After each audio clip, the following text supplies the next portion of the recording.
rigira riti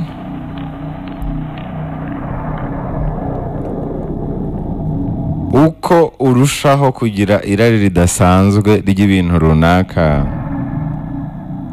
ni nako kunyurwa bigabanuka.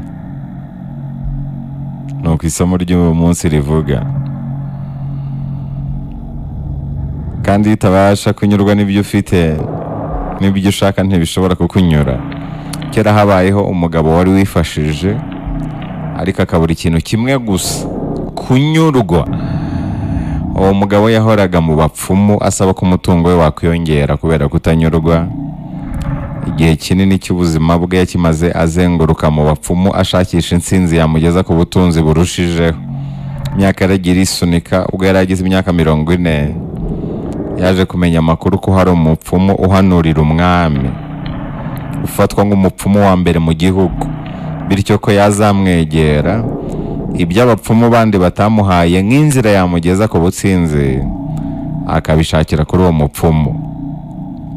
Yabaririje amakuru neza, amenya aho uwo mupfumu atuye, afata urugendo ajya kumureba ngo amuragurire, amubwire inzira byacamo akabona ubutunzi. Yagezeyo baraganira, amugezaho icyifuzo cye ko yifuza ubutunzi. Umupfumu amaze kumwumva aramuragurira. Amaze kumuragurira, urabizi ko umupfumu ahita aguha kondisiyo. Umupfumu yamuhaye amatara 4. Amaze kumuragurira yamuhaye amatara 4, amatabaza 4. Aramubwira ati mwana wanjye, niwumva ukeneye ubutunzi burenze kubwo ufite, uzafata itara rimwe muri ayo ngayo ngo haye, nurangiza uricane werekeze iburasirazuba. Uzakomeza ugende, igicu uzageramo rikakuzimiraho, aho hantu uzahacukure uzabonamo ubutunzi. Nyuma y'ibyo kandi nubona ubutunzi uhabonye budahagije, uzasubire mu rugo ukongeza irindi tara. Nirimara kwaka urifate werekeze mu burengerazuba, aho rizazimira uhacukure uzahabona ubutunzi. Ubwo butunzi nabwo niwumva butakunyuze, uzasubire mu rugo ucane itara rya 3, noneho werekeze mu majyepfo, aho rizazimira naho uhacukure uzahakura ubutunzi. Icyo gihe ariko uzazirikane ko uzaba usigaranye itara rimwe muri aya ngaya 4 ngo haye, ndetse usigaranye icyerekezo kimwe ari cyo mu majyaruguru. Aho ho uzitonde mwana wanjye, iryo tara rya 4 ntuzigere uricana na rimwe, ndetse ntuzigere werekeza mu majyaruguru. Umupfumu yahise asezerera umugabo arataha, agenda yiruka kibuno mpamaguru. Ageze mu rugo ahita acana itara rya mbere yerekeza mu burasirazuba. Itara ryazimye ageze mu ishyamba, aho rizimiye ahita atangira kuhacukura. Agicukura ahita asangamo inkono yuzuye zahabu. Umugabo yarishimye cyane, ahita atekereza uko byaba bimeze akoresheje itara rya 2.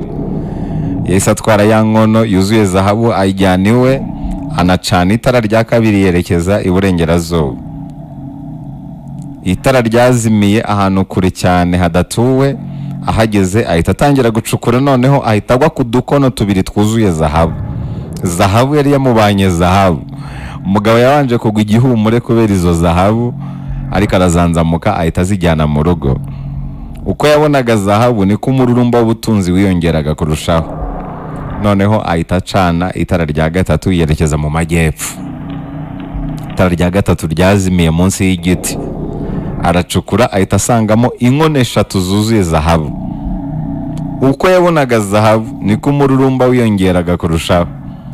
Aho kunyurwa n'ubwo butunzi abonye, ahita yibaza ati ubu koko uriya mupfumu wambujije gukoresha itara rya 4 akambuza kwerekeza mu majyaruguru, ntiwasanga noneho ngiyeyo nahasanga inkono 4 za zahabu? Wasanga izo zahabu uriya mupfumu ashaka kuzazigumana wenyine. Umururumba w'ubutunzi wamuhumye amaso, birangira akongeje itara rya 4, yarindi yabujijwe n'umupfumu. Ahita yerekeza mu cyerekezo yabujijwe n'umupfumu ari cyo mu majyaruguru.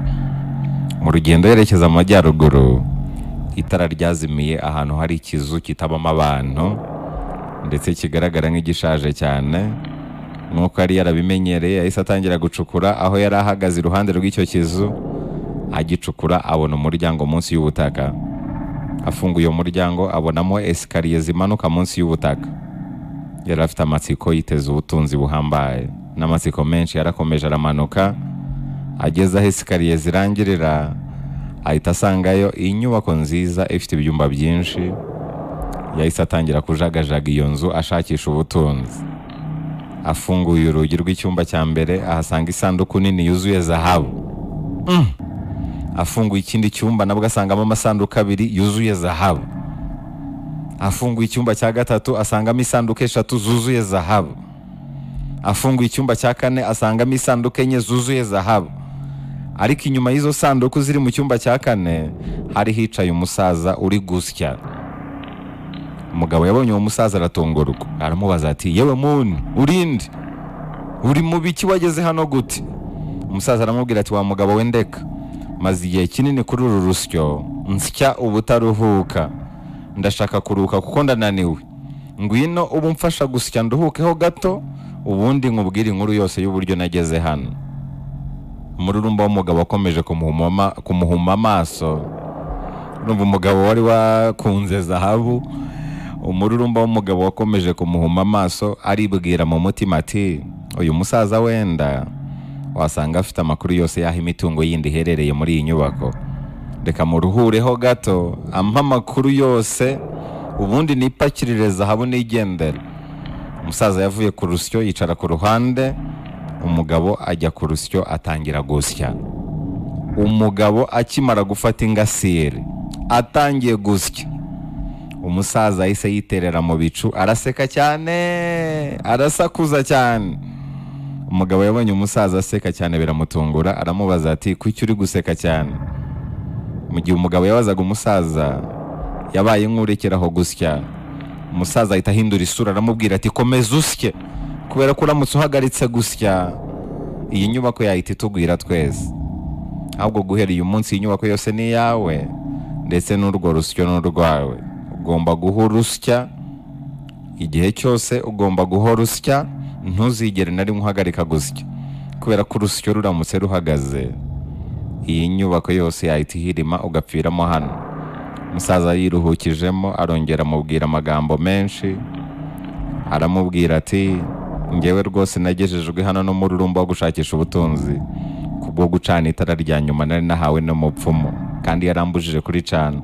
Sinzi nawe niba ari uko byakugendekeye wa mugabo. Kuva uwo munsi rero imyaka myinshi y'ubuzima bwanjye nari nyimaze nsya kuri urwo rusyo wicayeho. Ubuto bwanjye bwose nabumaze nsya, ariko bwa nyuma na nyuma sinyipfiriye hano kubera ko mbonye umusimbura. Umugabo yahise abaza umusaza ati ubu se njyewe mbigenze ne koko? Umusaza yarasetse aramubwira ati kugeza igihe nawe uzabonera umuntu ufite umururumba udasanzwe w'ubutunzi uzaza hano nyuma yo gucana itara rya nyuma, nibwo uzava kuri urwo rusyo nawe ukarumusigaho. Umusaza yahise yomboka arigendera, agenda nta na zahabu atwaye kubera ko umururumba w'ibintu wari warashize kubwo gusya igihe kirekire. Amakuru avuga ko kugeza n'iyi saha wa mugabo wasigaye ku rusyo na n'uyu munsi aracyari munsi y'iriya nyubako, ariko ubu ngubu yabaye umusaza ngo ageze mu kigero cy'imyaka 80, kubera ko ngo yamazeho imyaka 40.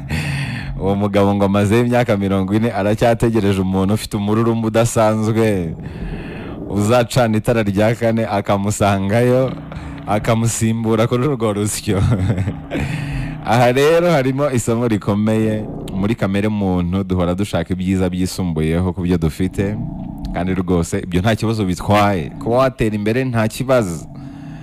Ikibazo gihari nuko uko mwene muntu abona ibyisumbuyeho ku byo yari atunze, ni nako irari ryo gutunga ibirushijeho rirushaho kuzamuka. Kutunga amafaranga runaka niko n'umururumba wo gutunga menshi urushaho kuzamuka, urushaho kwiyongera. Iyo rero utagenzuye umururumba w'ubutunzi, birangirira umururumba ukuyoboye no gushakira ubutunzi mu bapfumu. Uko umururumba ukomeza kukuganza niko n'abapfumu bataguhaza, ahubwo